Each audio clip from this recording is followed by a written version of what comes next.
చిరంజీవి వశిష్ఠ కాంబినేషన్లో రాబోతున్న latest movie Vishwambhara.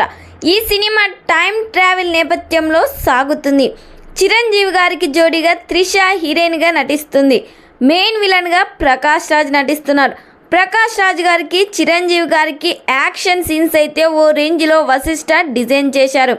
ఈ సినిమా షూటింగ్ ఆల్రెడీ 80% కంప్లీట్ చేసుకుంది. త్వరలోనే ఈ సినిమా నుండి మరో ట్రైలర్ కట్ని రిలీజ్ చేయబోతున్నారు మూవీ మేకర్స్. కీరవాణి ఈ సినిమాలో సంగీతం సూపర్గా డిజైన్ చేశారంట. మరి ఈ సినిమా ట్రైలర్ కోసం మెగా ఫ్యాన్స్ ఎంతమంది వెయిట్ చేస్తున్నారో ఖచ్చితంగా ఈ వీడియోకి లైక్ చేయండి.